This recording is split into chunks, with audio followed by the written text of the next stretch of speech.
혁신교육지구로 지정된 지 올해가 5년차 되고요. 핵심지구 지정 이후에 부천시에서 고교 특성화 시범 지구 운영, 그리고 고교 학점제 협력체계 구축, 부천 앞대리 사업, 다양한 지역 그 특성화 사업을 추진해 왔고 또 일정 정도 성과가 있었던 것 같습니다. 내년이 이제 그 혁신지구 시즌 3로 넘어가서 마을 중심의 혁신교육, 지역사회 전체가 교육이 잘 노력하는 새로운 시즌을 맞게 됩니다.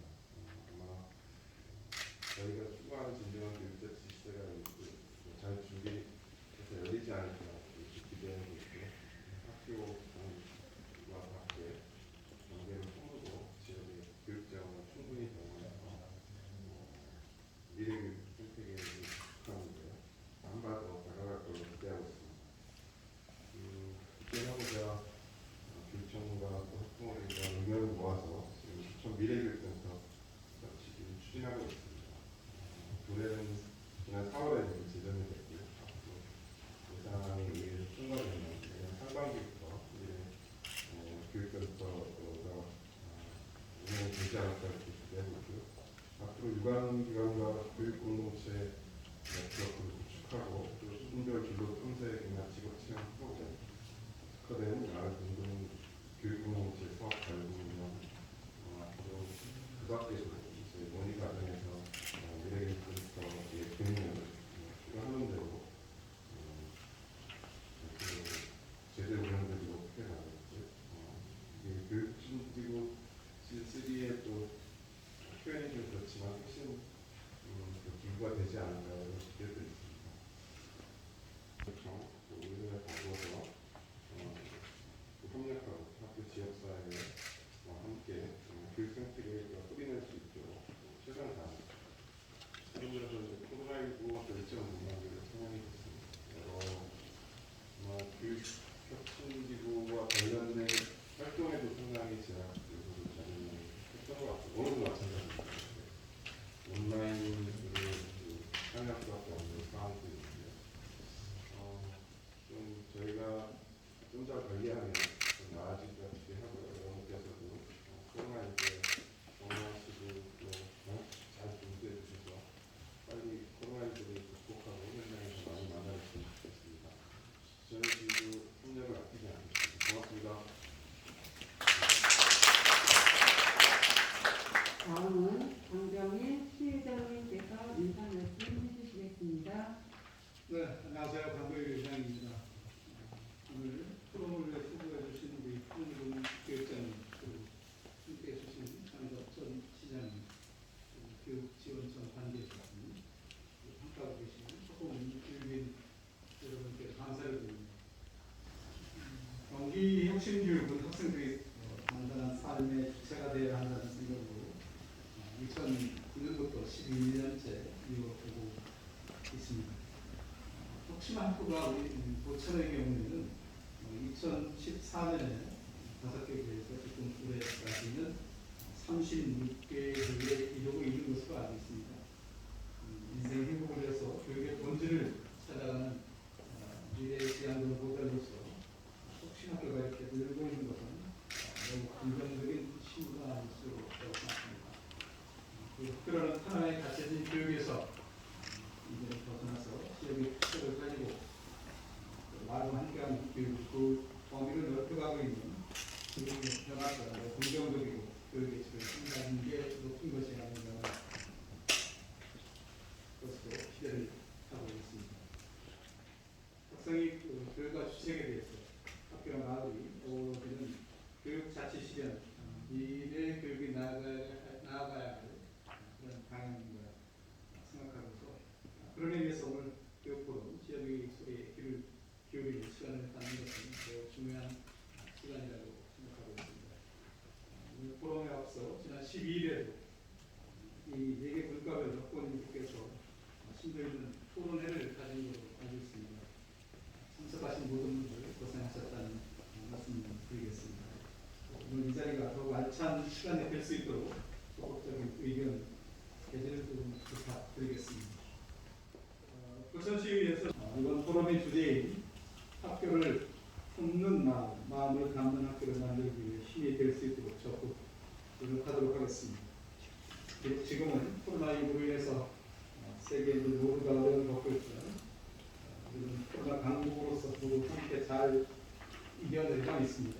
고맙습니다.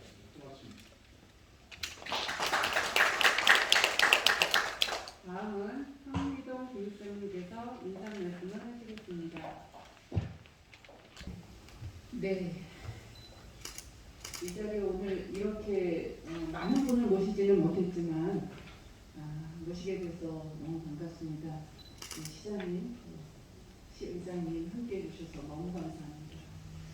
저희들이 4개 분과로 이미 12일 날에 모든 그 분과위원들이 아주 열띤 토론과 의견을 나누는 시간이 먼저 있었고요. 그때 또 지역과 마을 교육 공동체, 미래교육 이와 관련된 또 공지대 교수님의 특강도 있었고 해서 그곳에 함께 참여하셨던 분들은 교육의 방향이나 지금 현재 우리가 위드 코로나라고 하는 이 시점에서 어떤 길을 걸어가야 할 것인가 하는 것을 많이 논의를 했었습니다. 부천교육청의 캐치프레이즈가 다 아신 것처럼 학생과 학교와 마을이 함께하는 행복 부천 교육입니다. 교육을 행복하려면 일단 학교가 안정적이고 행복한 학교가 되어야 하고 그 안에서 학생들은 자신의 꿈 또는 자신의 성장 과정을 거쳐가면서 이 사회의 어른으로 자라난다라고 생각을 하거든요. 교육이라고 한다면 이 자리에 모인 우리들은 모두 지배한 어떤 역할을 해야 되는 수행을 해야 하는 그런 사람들이 아닐까 그런 생각을 좀 해봅니다. 학교를 품는 마을 또 마을을 담는 학교 이 캐치프레이즈 속에 저희들이 오늘 모인 모든 것이 다 함축되어 있다고 생각을 합니다. 거꾸로 얘기하면 학교가 마을을 품어야 하고 또 학교가 마을을 담아야 하고 이것은 학교와 마을이 서로 동떨어진 체제가 아니고 서로 유기체가 되어서 교육 생태계를 구축하고 그 속에서 학생들의 성장을 위해서 어떤 것을 지원해 줄 것인가를 함께 논의하는 커다란 축이라고 생각을 합니다. 그러니까 학교 안에 학생과 교직원과 학부모님이 함께 하시고 학교 밖에 또 우리의 청소년도 있고 또 마을에 어른들이 계시고 다양한 인적 자원, 물적 자원들 또 환경적인 자원들이 존재한다고 한다면 학생들의 성장을 위해서 그 모든 것들을 유기적으로 연결해서 좋은 교육 활동을 저희들이 지원할 수 있도록 노력해야겠다라는 다짐을 해봅니다. 주셔서 너무 감사합니다. 네, 공동위원장님 말씀 감사드립니다. 삼각자수대에서 교육지원청 관계자 여러분들이 방청하고 계십니다. 참여는 좋은 제안이 있으시면 특강 위에 있는 메모지에 작성하셔서 적극적으로 혁신교육 포럼의 방을 열도록 하겠습니다. 이후 순서는 부천교육지원청 권태주 초등교육지원과장님께서 과장을 맡아 진행하시겠습니다. 스크린 밖으로 환영해 주시기 바랍니다.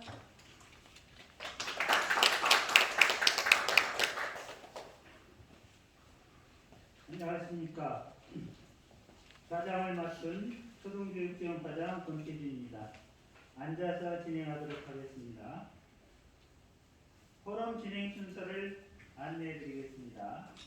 먼저 지난 11월 12일에 있었던 4개 분과별 토의 결과 발표와 학생 대표 발표가 있겠으며 이에 따른 정책 제안 및 질문을 위원장님들과 나누어 보도록 하겠습니다. 그럼 분과별 토의 결과 발표가 있겠습니다. 발표 순서는 혁신분과, 자치분과, 미래분과, 협력분과, 학생 대표 순으로 이어지겠습니다. 각 분과별 발표 시간은 5분 이내로 해주시기 바랍니다. 먼저 혁신분과 토의 결과를 양동준 선생님이 발표해 주시겠습니다. 네, 3반 아이들 가르치고 있는 교사 양동준입니다. 부천에서 24년째 근무하고 있고요. 이런 자리에서 교사의 마음들을 전달할 수 있게 돼서 정말 영광이라고 생각합니다. 지난번에 논의된 내용들을 다시 한번 간추려서 말씀드려보겠습니다. 학생들의 만족도가 매우 높습니다. 그럼에도 불구하고 이제는 재고해야 될 때가 왔지 않나 이런 생각을 했었습니다. 그다음 토론할 때 지금까지의 혁신교육지구 사업들은 이미 교육청에서 또 시청에서 함께 정리된 내용들이었고 그 정리된 내용들을 학교에서는 신청을 해서 그것을 학교에서 이제 실행하는 이런 흐름으로 갔었는데 이제는 좀 검토가 필요하다.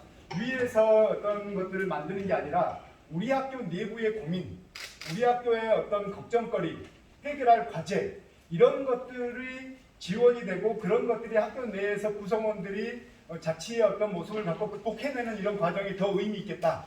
그래서 이제는 학교 선택권들이 더 존중되는 흐름으로 가면 좋겠다는 제안들이 있었습니다. 프로그램들이 1년 단위 지원들이에요.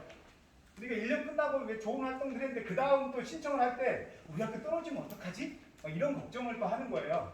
그래서 이게 1년 단위가 아니라 그 학교가 지속적으로 갈 수 있는 중장기적인 어떤 지원 흐름도 좀 고민하면 좋겠다. 이런 제안들이 있었습니다. 세 번째로 미래교육센터 이야기가 나옵니다. 그래서 우리 지역에 대한 교육 문제를 교육청만 따로 이렇게 고민하는 이런 이제 흐름들은 지났다. 여기 저희 제목에도 있지만 마을과 학교가 함께 갈 수 있는 흐름으로 가려면 어떤 미래교육센터가 어떤 기점이 되고 부천교육에 대한 다양한 논의의 어떤 흐름들이 이어지면 좋겠다. 부천교육의 자원들이 정말 풍부하게 많아요. 입장에서는 약간 아쉽다고 하는 말씀들을 많이 하세요. 교육청의 어떤 노력들과 시의 어떤 자원들이 유기적으로 이렇게 매칭이 돼서 지원하는 형태로 가려면 미래교육센터가 있으면 매우 의미 있을 것 같아요. 우리 지역이 약간 늦기는 하지만 이 흐름들을 잘 만들어 간다면 큰 힘이 될 것 같습니다. 마지막으로 이제 학생 자치와 관련된 부분들인데요. 부천에서 태어나고 부천에서 자라고 부천에서 어른으로 살면서 그랬으면 좋겠어요. 우리 아이들이 먼데 딴 데 가려고 하지 않고 우리 동네에서 자라서 우리 마을에서 살고 우리 동네에서 이런 흐름들이 쭉 이어졌으면 좋겠는데 그러려면 우리 아이들이 좀 자치의 힘들이 조금은 더 키워질 필요가 있어요. 이야기들을 많이 말씀을 하시거든요. 근데 실제로 학생 자치가 잘 되려면 학생들이 스스로 모여서 뭔가를 할 수 있으려면 돈이 있어야 돼요. 근데 실제로 학생들이 아름아름 모여서 다양한 거리들을 도전하고 실천하게 할 수 있는 이런 것들이 가능하려면 좀 돈이 좀 필요한데 실제로 학생 자치의 범위 내에서 살펴보면 그렇게 많지는 않다는 겁니다. 시민이고 앞으로 나아가서는 더 중요한 시민의 역할을 한다고 본다면 이런 좋은 교육적인 어떤 경험들은 아이들의 성장 그리고 부천시의 어떤 성장의 측면에서도 매우 의미 있을 것 같거든요. 그래서 그런 부분들에 대해서도 적극적인 검토를 해줬으면 좋겠다 이런 제안들이 있었습니다. 이상 4가지 두서없이 말씀드린 것 같아요. 4가지 말씀드렸습니다. 이상입니다. 네, 감사합니다. 다음은 자치분과 토의 결과를 강영애 학부모님께서 발표해 주시겠습니다. 네, 안녕하세요. 저는 자치분과 토의 결과 발표를 맡은 김영수 학부모 강영애라고 합니다. 학교 참여를 하다 보니까 이런 자리에 나오는 또 기회를 얻게 되고 되게 영광스러운 그리고 마을을 갖는 학교인데요. 그중에 자치분과는 특별히 또 학교 안의 이야기를 좀 더 집중적으로 나눠보았습니다. 그래서 교육 공동체 세 주체인 선생님 그리고 학생, 학부모 이 세 주체가 모두 한 자리에서 이야기를 나눌 수 있는 좋은 기회였고요. 특히나 이제 4개 분과 중에서 거의 유일하게 학생들이 직접 참여해서 더 의미 있는 분과 토의가 됐던 것 같습니다. 자, 맨 처음에 그러니까 학교 자체란 무엇인가라는 질문으로 출발을 했는데요. 민주성, 학교 문화, 공감, 소통, 주인의식, 결정의 권리, 협동, 협력, 신뢰, 자발성 이런 여러 가지 단어들이 나왔습니다. 근데 비록 이 표현은 좀 다르지만 교육 공동체 구성원이 참여와 소통으로 각자의 역할을 하면서 함께 결정하고 책임지며 성장해 나가는 것이 학교 자치다라는 것으로 받아들이는 데는 거의 이견이 없어 보였습니다. 활동도 하고 하면서 학교 참여를 많이 해봤는데요. 그러면서 되게 자연스럽게 그 안에서 학부모 학부모의 역할이 무엇인지 그리고 진정한 협력이 무엇인지에 대해서 고민을 하게 되더라고요. 그리고 교육 공동체 안에서 내가 학부모라는 그 하나의 독립된 교육체로서 살아간다는 것이 무엇인지에 대해서 고민하게 되었습니다. 제가 이제 학부모님들하고 같이 만나면서 가장 크게 느끼는 점은 학부모들도 아이들과 함께 성장해 나간다는 것이에요. 그러니까 아이가 한 해 한 해 성장해 가는 것만큼 학부모도 성장해 가는 것, 그게 굉장히 중요한 것 같더라고요. 이게 가능했던 것은 무엇보다도 학교에 대한 신뢰가 크기 때문에 가능했던 것 같은데, 그 학교의 신뢰는 또 어떻게 얻어지냐면 학교에서 충분히 학교의 비전과 교육 철학을 공유해주고 또 설명해주는 과정을 충분히 가져주었기 때문에 그게 가능했던 것 같습니다. 그리고 무엇보다도 그 학교와 아이 그 가정이 같이 손을 맞춰서 나갔을 때 아이들이 정말 그 아이가 가진 그 결대로 오롯이 잘 자라주는 모습을 보았을 때 그 신뢰가 그대로 더 커졌던 것 같습니다. 학교 안에서 학부모 스스로가 함께 성장하면서 신뢰를 바탕으로 교육을 같이 고민해 가는 것, 이게 학부모 자체인 것처럼 또 각자의 위치에서 교육활동에 대한 고민을 하며 같이 소통하고 참여하며 같이 결정해 나가는 것, 그게 바로 학교 자체의 시작인 것 같습니다. 근데요, 그 가장 큰 요소가 바로 참여하고 소통의 문제인 것 같아요. 그 결국에는 공동체 의식이 어디서 어떻게 생겨나고 또 공동체 안에서 어떻게 움직일 것인가, 바로 그 문제인 것 같습니다. 결국에 답은 하나밖에 없는 것 같아요. 자주 만나서 친해지는 것밖에 없는 것 같습니다. 하면서 그 안에서 자신의 목소리를 내다보면 자기가 그 공동체 안에서 받아들여지는 경험을 하게 되더라고요. 그러면 그런 긍정적인 경험들이 자꾸 쌓이다 보면은 그 공동체 안에 있는 것이 되게 즐거워지더라고요. 또 그 다음에 자발적인 참여를 이끌어내는 되게 그런 동력이 되는 선순환을 되게 많이 목격했습니다. 되게 많이 필요한데요. 사실 소통을 하자 이 필요성을 모르는 사람은 아무도 없을 것 같아요. 근데 이번 토의를 하면서 한 선생님이 그런 말씀을 하시더라고요. 알고 있다. 하지만 우리에게 정말로 적절한 소통의 모델이 있는가라는 지점을 이렇게 짚어주셨어요. 그래서 긍정적인 소통의 그 구체적인 경험을 서로가 공유하는 게 굉장히 중요할 것 같고요. 그 과정을 함께 고민하고 배워가는 거 되게 중요할 것 같습니다. 저는 각 주체를 제대로 잘 인정해주는 모습이 되게 필요할 것 같아요. 학교가 아직도 학부모를 바라보는 시선 중에는 부정적인 모습도 있어요. 의견으로 치부되는 경우도 있는 것 같습니다. 그러니까 학부모를 그냥 학교를 보조하는 존재, 그리고 필요한 경우에 그냥 그 부분만 채워주면 되는 그런 수동적인 존재로 인식하는 경우도 보아왔고요. 그래서 이런 인식의 변화가 좀 필요할 것 같고, 학부모도 인식을 바꿔서 내 아이만 바라보는 관점이나 혹은 공동체의 방향과 무관한 태도, 또 이기적인 민원성 의견 제기, 이런 것들에서 벗어났으면 좋겠어요. 자라나고 있다라는 거. 그리고 그런 아이들의 성장을 위해 이런 공감과 배려를 바탕으로 한 그 서로를 인정하고 이해하는 노력이 되게 중요한 것 같은데, 이번 분과 토의에서 또 그런 경험을 한 가지 했어요.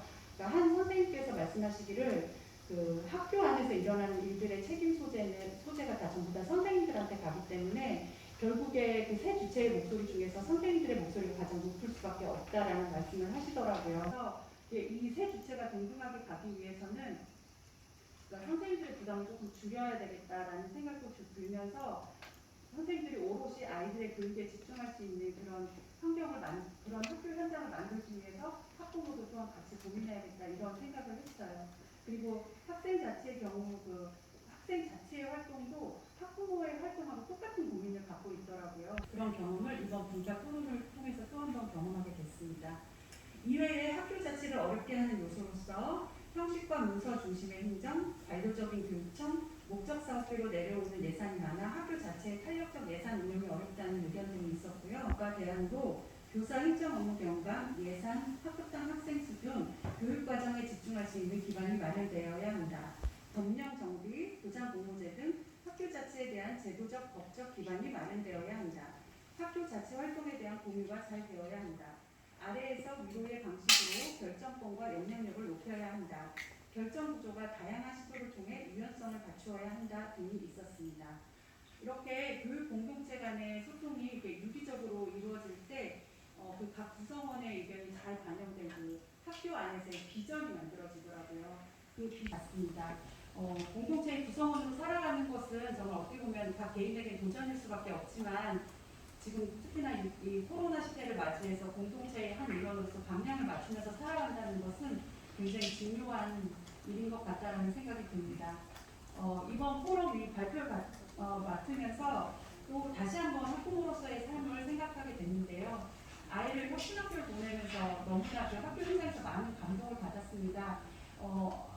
너무나 열심히 이렇게 아이들을 돌봐주고 계시는 선생님들이 계셨고요. 그리고 학교의 비전과 철학을 공유해 주려는 노력을 끊임없이 해주는 학교가 있었어요.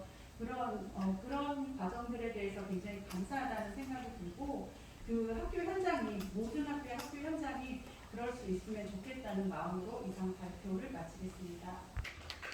박수가 나오는군요. 이 3주체가 참여와 소통으로 공감과 배려를 하면서 구성원의 의견을 반영해 나갈 때 학교는 정말 발전해 나가고 있지 않은가 이런 의견을 말씀하셨습니다. 네, 다음으로 미래분과 토익 결과를 박종권 교감 선생님이 발표해 주시겠습니다. 네, 미래결과 발표를 맡은 전박고등학교 교감 박정문입니다. 우리 아이들이 살아나갈 수 있도록 무엇을 준비해야 되는지에 대해서 제대로 알고 있지 못하다라는 어떤 그런 문제를 먼저 저희들이 스스로 인식하면서 더더욱이 큰 문제는 현재 우리 아이들을 둘러싸고 있는 교육들이 현재를 살고 있는 어른들의 경험과 생각으로만 결정되고 있지 않는지 하는 고민을 해봤습니다. 이번 부천 혁신교육 포럼을 준비하면서 미래분과 함께했던 위원님들 모두가 현재의 우리 모습을 들여다보고 미래를 준비하기 위해서 무엇을 할 것인가에 대해 세 가지 토의 주제에 관해 다음과 같이 고민해 보았습니다. 저희 분과에서는 세 가지 토의 주제를 삼았는데요. 첫 번째는 진로교육 고교학점제에 대한 문제, 두 번째는 학교 공간 혁신, 세 번째는 부천 아트밸류로 배부되어지는 문화예술 교육에 관해서 고민해 보았습니다. 점제에 대해서는 아마도 가장 큰 공감을 하실 텐데요. 학교 교육이 가장 큰 왜곡 현상을 지금 발생시키는 요인이 무엇인지에 대해서 좀 바라보게 되었습니다. 아마도 현재 대입제도가 아닌가 하는 생각이 들었고, 또 학생 개인 맞춤형 진로교육이 펼쳐질 수 있도록 하기 위해서는 현재 경쟁 위주의 입시도가 개편되지 않을까 하는 가장 먼저의 의견을 내셨습니다. 사실 이것은 지역 단위에서 할 수 있는 일은 아니겠지만 장기적으로 우리 품어야 될 어떤 인식이고 또 가치가 아닌가 하는 생각이 들었습니다. 학교 내 제한된 공간과 프로그램들로 인해서 삶과 연계된 실질적인 진로 교육이 펼쳐지고 있는가에 대한 고민을 했고요. 개인별 맞춤, 1:1 진로 상담 및 체계적인 진로 코칭 시스템을 구축해야 될 필요가 있다라고 지적을 해주셨습니다. 특별히 현재 부천에서는 미래교육센터에 대한 논의가 활발해지고 있는데요. 이런 허브 역할을 할 수 있고 플랫폼 역할을 할 수 있는 그런 센터의 구성을 통해서 이런 도움을 좀 받았으면 좋겠다는 의견을 좀 내셨습니다. 생태학습이나 기후변화 등에 대한 이런 여러 가지 현재의 미래에 대한 걱정들이 단순하게 학교 현장에서는 지식적인 교육에 머무르고 있지 않나. 뭔가 인류 문명의 지속성을 위해서 행동하는 실천과 체험교육 강화를 위해 마을과 연계된 프로젝트 학습 체제라든지 이런 인식이 좀 더 확대된 교육이 우리들 스스로 좀 필요하다는 생각을 좀 해봤습니다. 두 번째로는 학교 공간 혁신에 대한 문제였습니다.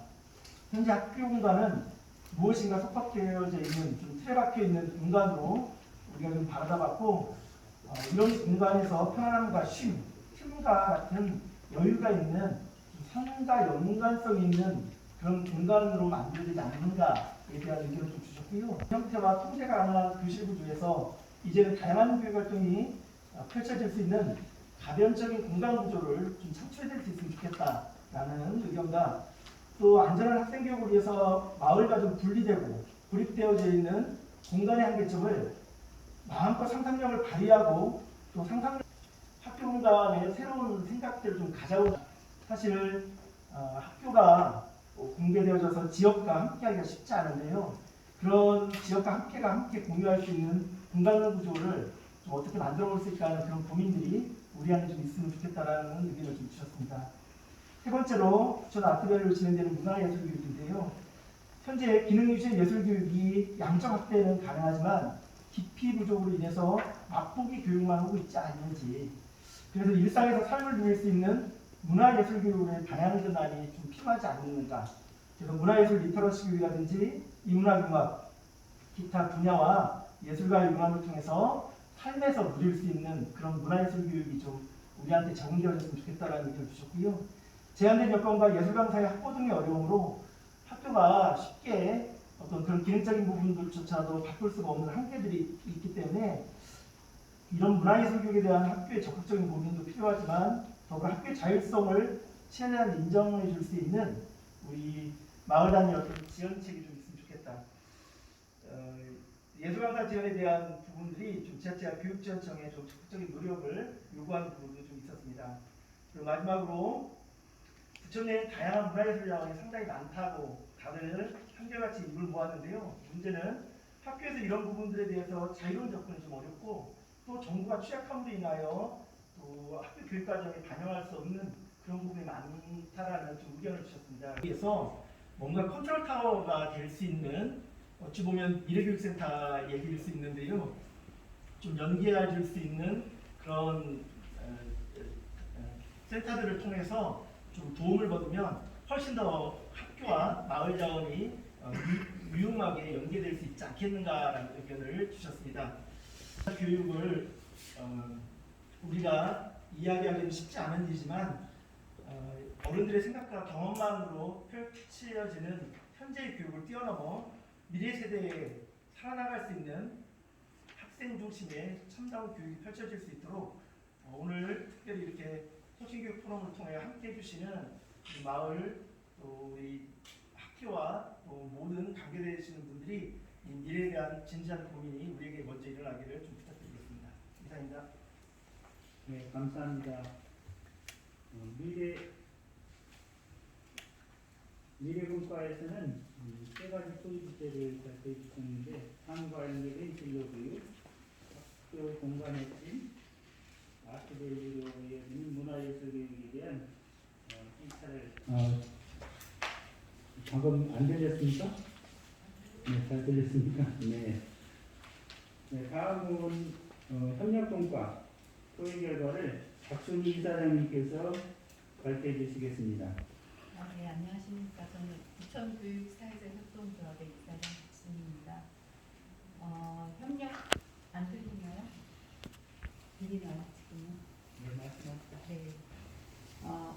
그 협력 분과에서 얘기를 나눴던 많은 얘기가 앞에 분과 토론의 내용과도 좀 겹치는 부분도 있긴 한데 저희는 이제 협력이니까 어떻게 이제 교육의 주체가 되는 학교, 교육지원청, 지자체도 있지만 지역사회의 교육활동가들의 또 고민도 같이 있는 것 같아요. 그래서 어떻게 사실 학교 자체에서 할 수 없는 것들을 지역과 같이 협력해서 할 것인가, 이게 이제 주요한 주제인데 사실은 이제 이 논의에서 보면 크게는 한 4가지 영역인 것 같아요. 기본에 대한 전제들을 좀 확인할 필요가 있다, 이런 얘기를 많이 하셨어요. 보면 아까도 이제 이런 얘기가 나한테 온전하게 교육에 집중하고 싶은데 라잖아요. 근데 실제로 아이들에게 필요하다라고 생각하는 교육은 지자체든 아니면 위에 어떤 교육부든 이런 데서 이러이런 교육이 필요하지 않아? 라고 하는 게 다 학교로 들어왔을 때 이게 이제 온전하게 교사들의 행정적인 부담, 그 다음에 그거를 실제로 책임져야 되는 부담들이 학교에 되면서 오히려 필요하다라고 하는 교육들에 대해서 학교 당국에서는 오히려 부정적으로 정말로 이게 필요한가? 라고 이제 반문하게도 되고 책임지는 것에 대해서 부담을 가지면서 오히려 이것 때문에 학생들의 교육에 집중하는 것을 방해받기도 하다. 솔직하게 말씀을 하셨고요.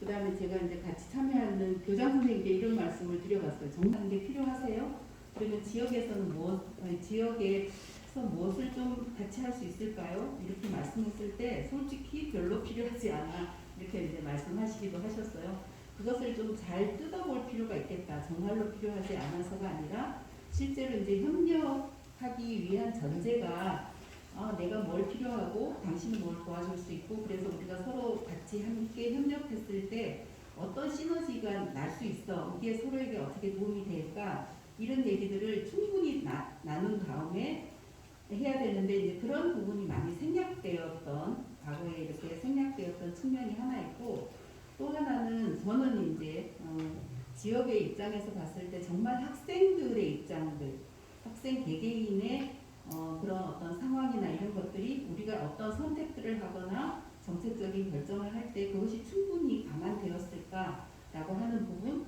이거는 이제 교사나 학교나 뭐 학부모나 그다음에 지역사회나 마찬가지인 것 같아요. 맞다라고 하는 말씀을 좀 많이 하셨고요.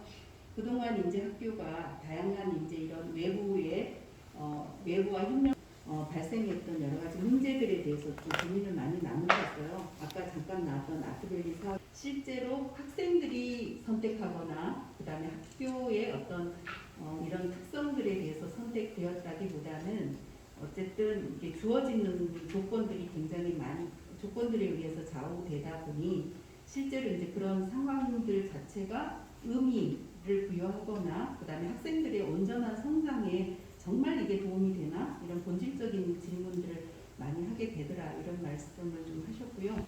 특히 이제 오늘 주제도 코로나 이후라고 하는 문제들이 있는데 실제 그 주제는 많이 다뤄지지는 않으셨던 것 같아요. 그래서 교육의 본질적인 질문들을 하게 되고 특히 이제 학습의 격차, 그 다음에 학교가 무엇을 하지, 그 다음에 지역사회는 뭘 해야 되지라고 하는 그런 이제 질문들을 던지게 되는데 이것을 가지고 사실은 우리가 이제 좀 더 이제 고민을 해야 되는 지점이 아닐까 이런 생각이 듭니다.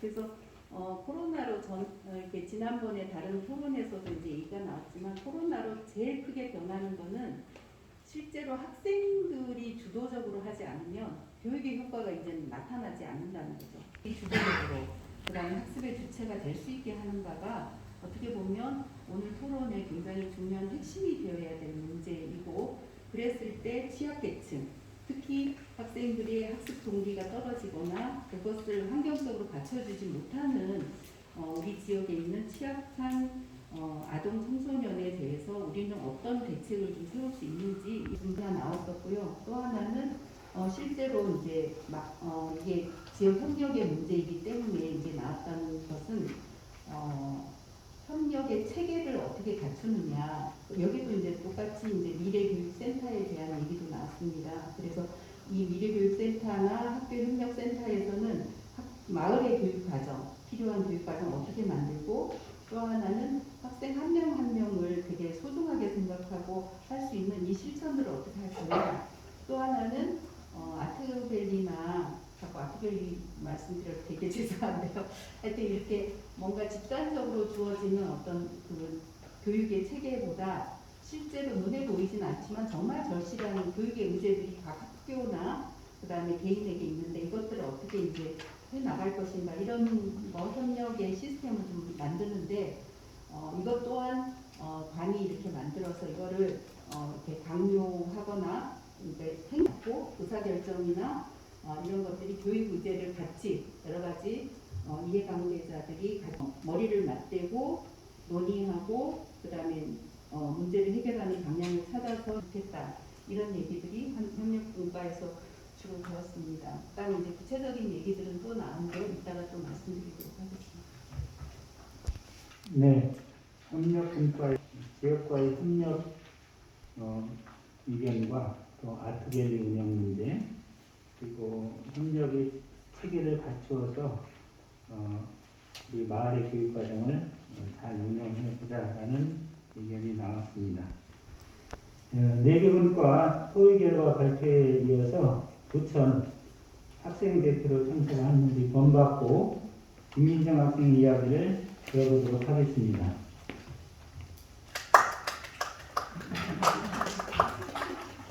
안녕하십니까. 부천 혁신교육포럼의 학생 대표로 참여하게 된 범박고등학교 학생자치회장 김민정입니다. 오늘 이 자리에서 학생의 대표로 하여 마음을 전달할 수 있어 너무나 영광입니다. 활성화 학교 운영.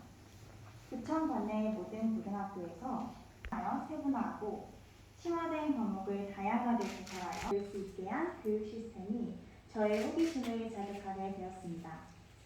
4차 산업혁명과 같은 거대한 사회 변혁을 극복하려는 시대적 요청에도 부합하는 이러한 교과 특성 학교를 통해 구청 관내 학생들은 학생이 성장하고 성장할 수 있는 수업을 시청할 수 있었으며 저 역시 일본어 중점학교인 범바코를 다니며 다양한 일본 문화 체험 등의 기회를 제공받아 견문을 넓혀가고 있습니다.